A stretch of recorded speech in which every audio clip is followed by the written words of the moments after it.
불확실성의 시대, 이제 세계 질서를 재편하는 힘의 중심에는 무기가 아닌 광물이 있습니다. 핵심 광물은 이제 단순한 산업 자원이 아니라 외교와 안보 차원으로 인식되고 있죠. 지난 1월 5일 한중 정상회담에서도 공급망 협력 문제가 주요 의제 중 하나로 논의됐습니다. 이번 회담에서 중국 정부는 한국 기업에 대해 통용 허가 제도를 도입한다고 밝혔습니다.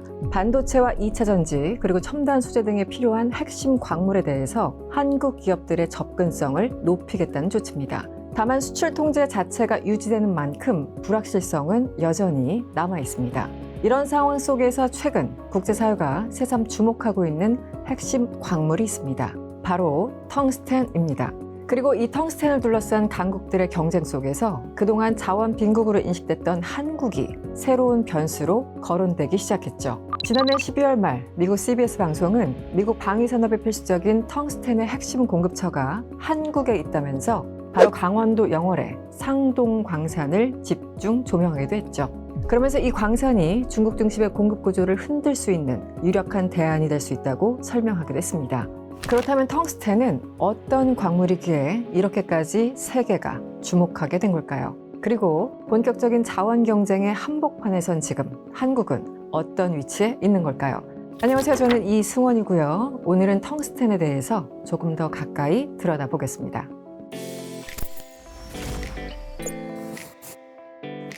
먼저 지금의 상황을 알아보기 전에 텅스텐이라는 광물에 대해서 간단히 살펴보도록 하겠습니다.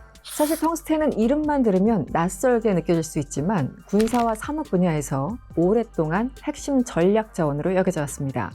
2차 세계대전 당시 연합국은 이 텅스텐이 독일로 흘러 들어갈 것을 크게 우려했을 정도로 역사가 오래된 광물이죠. 텅스텐은 세계대전 당시 대체 불가능에 가까운 군수 핵심 자원이었습니다. 다이아몬드처럼 아주 단단하고 금속 가운데 녹는 점이 가장 높으면서도 밀도 또한 상당히 높은데요. 이런 특성 덕분에 전투기와 전차, 포탑, 미사일과 같은 군수 장비는 물론이고 항공 우주산업, 원자력, 반도체, 2차 전지와 같은 첨단 산업 전반에 반드시 필요한 소재입니다. 특히 탄환이나 터빈처럼 극한 환경에서 사용되는 것들에는 사실상 대체할 만한 소재가 없을 정도죠. 텅스텐이 전쟁 금속이라는 별명도 갖게 된 배경입니다. 최근에는 AI 반도체나 양자 컴퓨터 소재 등 신기술 분야에도 활용되면서 그 중요성은 점점 더 커지고 있습니다. 문제는 텅스텐이 여전히 대체자가 없고 다루기에 고도의 기술과 막대한 비용이 필요한 광물이라는 점입니다. 때문에 물리적으로 많은 양을 확보하는 것도 중요하지만 안정적인 공급이 상당히 중요합니다. 핵심은 공급 구조에 있죠. 2024년 기준 중국은 세계 텅스텐 공급의 약 80%를 차지하고 있습니다. 중국 이외 국가들의 생산량이 늘기는 했지만 여전히 공급망 우위를 점하고 있죠. 사실 이전에는 이런 공급망 체계가 큰 문제로 여겨지지는 않았습니다. 중국이 워낙 저렴하고 또 안정적으로 공급해주는 국가였기 때문이죠. 하지만 미중 갈등이 격화되면서 상황은 완전히 달라졌습니다. 중국은 히토류를 외교 협상 카드로 쓰는 데 이어 최근에는 텅스텐 등 주요 전략 자원까지 그 범위를 확대하고 있습니다. 2025년 2월 트럼프 행정부가 중국에 10% 보편 관세를 추가하면서 이른바 관세 전쟁을 시작하자 중국 정부는 즉시 텅스텐을 군용, 민간 공용의 이중 용도 물자로 지정해서 공식적으로 수출 통제 대상에 포함시켰습니다. 이후 올해 1월에 들어서는 안티몬, 은과 함께 2026년부터 2027년까지 특별 관리 대상으로 정해서 관리 수준을 대폭 높였죠. 2025년까지의 수출 통제는 정부 허가가 있다면 수출할 수 있다는 정도였지만 올해부터는 정부가 지정한 15개 업체만이 수출할 수 있다는 방식으로 변경된 겁니다. 사실상 텅스텐의 공급 여부 자체가 정치적 판단에 달린 겁니다. 이렇게 중국이 텅스텐을 본격적으로 통제하자 미국의 방위산업과 한국 우주산업은 큰 타격을 받았습니다. 사실 미국은 세계 최대 무기 생산국이지만 텅스텐만큼은 자국에서 거의 생산하지 못하고 있죠. 지질조사국에 따르면 미국 내에서 약 10년 동안 상업적 채굴을 중단했기 때문에 기업들은 수입과 재활용에 의존할 수밖에 없는 상황입니다. 이 구조는 그동안은 별 문제가 없는 데 보였지만 이제는 현실적인 위협이 된 건데요. 실제 네바다주에서 프로젝트를 진행 중인 텅스텐 탐사 개발 기업의 최고 경영자는 현재 심각한 부족 사태가 발생해서 가격이 2배 이상 급등했다면서 미국 제조업체들은 중국의 수출 제한으로 재정적 압박을 느끼고 있다고 밝혔습니다. 이렇게 위기가 가시화되자 미국 정부는 적극적으로 나섰죠. 먼저 국방부가 움직였습니다. 텅스텐을 국가 방위에 필수적인 전략 광물로 분류해서 광물 공급망에 직접 개입하기 시작한 거죠. 네바다주에 있는 파일럿 마운틴과 같은 광산 프로젝트에 직접 자금을 투입했고, 단순한 광물 탐사를 넘어서 사업성 조사와 재련 기술 확보까지 손을 뻗쳤습니다. 미 국방부는 공식 성명을 통해서 국내 공급원 확보가 최우선 과제라고 밝히기도 했죠. 여기서 핵심은 미국이 더는 이 문제를 시장에만 맡기지 않겠다는 뜻입니다. 하지만 광산 개발은 허가와 환경평가, 설비 구축에 재련 인프라까지 한두 해로는 턱없이 모자란 적어도 몇 년은 필요한 산업이죠. 상당한 시간이 걸린다는 현실적인 문제가 따라붙습니다. 결국 미국은 국내 개발과 함께 해외 대체 공급망을 찾기 시작합니다. 그리고 그 시선이 향한 곳이 바로 중앙아시아와 한국이었습니다. 일단 중앙아시아는 텅스텐을 비롯한 전략 광물의 매장 잠재력이 매우 큰 곳들이지만 아직 본격적인 개발은 제한적입니다. 이미 소련 시절부터 중앙아시아 일대에 텅스텐 광산의 존재는 알려져 있었습니다. 미국이 중국을 대신해서 대규모 공급처로 중앙아시아를 눈여겨보는 이유입니다. 실제 2025년 투자사인 코브 캐피털과 카자흐스탄 정부가 11억 달러 규모의 텅스텐 채굴 및 가공 공장 개발 프로젝트에 합의한 바 있습니다. 당시 로이터가 입수한 문서에 따르면 해당 프로젝트에서 생산된 텅스텐은 미국 정부와 기업들의 상업적 수요를 우선적으로 충족하는 데 사용될 것이라고 명시됐습니다. 그런데 미국 정부는 중앙아시아만으로는 안심할 수 없는 상황이죠. 중앙아시아는 중국 그리고 러시아와 이해관계가 얽혀 있다는 특수성 때문입니다. 인프라와 물류, 금융, 정치적인 안정성까지 모두를 감안한다면 당장 공급망을 구축하기에는 불확실성이 매우 큰 상황입니다.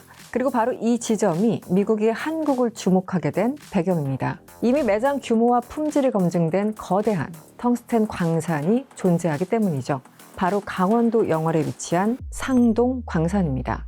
산업 물류 인프라가 갖춰진 한국은 무엇보다 미국과 굳건한 동맹 관계를 지키고 있다는 게 중요합니다. 이제 공급망은 철저한 신뢰를 바탕으로 움직이기 때문이죠. 미국 정부 입장에서 본다면 한국은 바로 연결이 가능한 현실적인 대안으로 부상한 셈입니다. 상동광산은 세계 최대 텅스텐 매장지로 유명합니다. 추정 매장량만 5천만 톤 이상으로 단일 광산 기준으로도 글로벌 공급망에 상당한 영향을 줄 수 있습니다. 때문에 미국 언론과 당국은 상동 광산을 중국 중심의 공급 구조를 흔들 수 있는 대안으로 보고 있습니다. 미국 CBS는 상동 광산을 직접 취재하면서 미 방위 산업에 필요한 텅스텐을 장기간, 그것도 안정적으로 공급할 수 있는 곳이라고 평가했습니다. 과거 상동 광산은 사실 한국 산업화의 상징적인 곳이었죠. 1916년 문을 연 이후 1950년대와 60년대에는 국가 전체 수출의 절반 이상을 책임질 정도로 경제의 핵심 축 역할을 하기도 했습니다. 1964년 대한민국 1억 달러 수출 달성도 상동 광업소의 덕이 컸습니다. 당시에는 중석 수출로 벌어들인 외화를 뜻하는 중석불이라는 단어가 생길 정도였고, 화랑기에는 동네 개들도 10,000원짜리 지폐를 물고 다닌다는 전설 같은 말도 있었다고 하죠. 하지만 이 시기는 그렇게 오래 가지 못했습니다. 1990년대 들어 값싼 중국산 텅스텐이 대량 유입되면서 한국산은 가격 경쟁력을 잃었고 결국 1994년 폐광에 이르릅니다.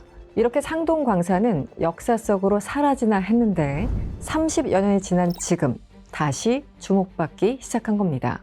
그런데 여기서 짚고 넘어가야 될 현실이 하나 있습니다. 바로 상동 광산은 대한민국 영토 안에 있긴 하지만 이 광산의 개발권과 운영권은 현재 한국 정부나 한국 기업이 갖고 있지 않습니다. 캐나다에 본사를 둔 다국적 텅스텐 생산 기업 알몬티 인더스트리즈가 2015년 상동 광산을 인수하면서 주인이 됐습니다. 알몬티는 인수 이후 10년 동안 1,800억 원이 넘는 시추 탐관 비용을 이 광산에 투입했고 재개발과 생산 계획 역시 이 기업의 사업 판단에 따라 진행되고 있습니다. 현재 이 광산 산업은 여러 국가들의 이해관계가 얽혀 있는 상황인데요. 예를 들어 재가동 자금은 독일에서 나오고 텅스텐을 구매할 주요 국가는 미국입니다. 이런 흐름은 곧 상동 광산이 미국의 공급망에 편입될 가능성이 매우 큰 상황에서 한국 정부의 영향력도 커질 수 있다는 의미겠죠. 과거의 광물은 얼마나 싸게 그리고 많이 공급할 수 있느냐의 문제였습니다. 하지만 지금은 얼마나 안정적이고 정치적인 리스크 없이 확보할 수 있느냐가 중요한 기준이 되고 있습니다. 실제 미국 의회는 알몬티 인더스트리즈에 직접 서한을 보내면서 미국의 안보 수요를 지원할 의도가 있는지 질의하기도 했습니다. 민간 광산 기업의 해외 프로젝트에 대해서 미국 의회가 공식적으로 질의한 것은 상당히 이례적인 일이었습니다. 하지만 상동광산이 이 모든 문제를 단번에 해결해 줄 만한 만능 열쇠는 아닙니다. 텅스텐은 채굴하는 것보다 정제하고 가공하는 과정이 훨씬 어려운 광물이죠. 특히 군수나 항공 우주 분야에 쓰기 위해서는 더욱 까다로운 공정이 필요합니다. 광산이 재가동된다고 하더라도 이 수준까지 끌어올리려면 상당한 기술력과 투자 그리고 시간이 필요할 겁니다. 또 다른 변수도 있습니다. 바로 가격과 시장이죠. 만약 중국이 과거에 그랬던 것처럼 다시 가격을 덤핑하게 된다면 비중국권 광산들은 경영 수지가 맞지 않아 다시 흔들릴 수밖에 없습니다. 같은 경험을 반복하지 않기 위해서라도 상동 광산은 단순한 민간 사업으로만 접근할 자산이 아니라 외교, 산업, 안보 전략 차원에서 접근해야 합니다. 앞서 살펴본 대로 상동 광산의 개발과 운영권은 이미 해외 기업이 쥐고 있는 상황입니다. 자원 빈국으로 불려온 한국이 충분한 매장량을 보유하고도 그 가치를 온전히 지켜내지 못한 현실은 분명 아쉬움을 남깁니다. 광산이 본격적으로 가동을 시작했을 때 넘어야 할 산도 많습니다. 대표적으로 텅스텐 제조 과정에서 발생하는 폐수, 폐기물 등 환경 문제, 그리고 안전에 대한 대처도 필요합니다. 그럼에도 상동 광산은 지금 한국이 관여할 수 있는 몇 안 되는 전략적 자산으로 꼽히고 있습니다. 일자리 창출과 지역 경제 활성화는 물론 글로벌 공급망 속에서 한국의 역할을 다시 설정할 수 있는 기회가 될 수도 있습니다. 이 광산이 가져올 변화와 파급 효과는 결코 작지 않을 겁니다. 이제 자원은 단순한 경제 문제를 넘어서 국가 안보와 직결된 사안으로 떠올랐는데요. 앞으로 상동 광산 그리고 영월이 한국에 어떤 변화를 가져오게 될까요? 월드 클로즈업 이승원이었습니다.